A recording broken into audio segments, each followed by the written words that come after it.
Hi, I'm Cynthia Brazil, and I direct the Personal Robots Group.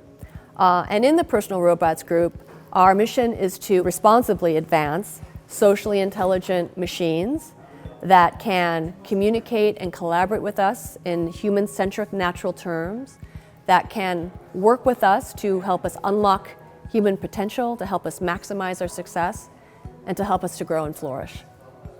So when we talk about unlocking human potential, for us, a lot of that is expressed through our work in designing socially intelligent machines or technologies that promote human learning and growth. So we do a lot of work in educational technologies, personalized learning companions, technologies that can really not only understand what people understand or are confused about, but understand our emotional states and our engagement states so they can really be a super engaging, supportive mentor or even an educational playmate in the case of younger children.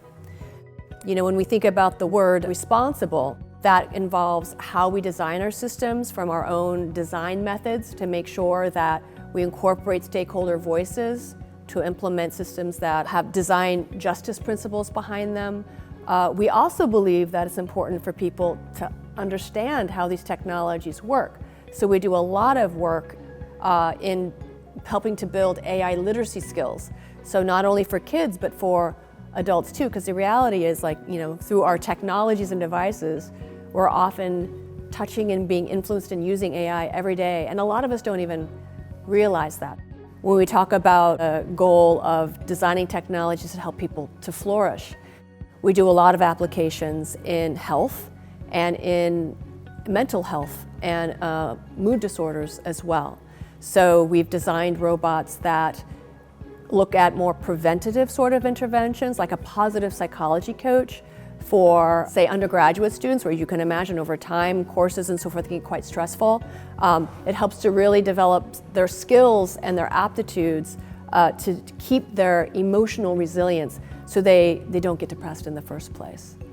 So there's a lot of media chatter, there's a lot of stereotypes about how AI is going to replace us, how robots are going to take us over. Choose your favorite kind of science fiction movie. And you know, at the Media Lab and in our group, we really have this vision of we want to design these technologies to be socially and emotionally intelligent so that they can collaborate with us and help support people, our abilities and our capacities to be creative, to solve problems, to come up with ethical solutions. So it's never a question of replacing, but how can they complement our human abilities so that together we can do more that is more impactful and more responsible for the world. I like to tell people that the most intuitive way to understand what a social robot is, you know, like Star Wars and the droids R2-D2 and C-3PO, and that's where it really started for me when I was 10 years old, watching Star Wars for the first time, just falling in love with these droids who weren't just these automaton that just did what they were told, but had these rich personalities that could form friendships, not just with each other, but with people, and really collaborated with people to do really important things like save the galaxy together. So this has always shaped my idea of what a robot could be, what our relationship to socially intelligent technologies could be. When you look at the multidisciplinary perspectives of our group and all of the expertise that's expressed through our research staff and our graduate students, I think we have a unique approach in that we can look at policy issues. We can look at the development of educational curriculum. We do deep computational work in advancing algorithms. We design complex, sophisticated, real-world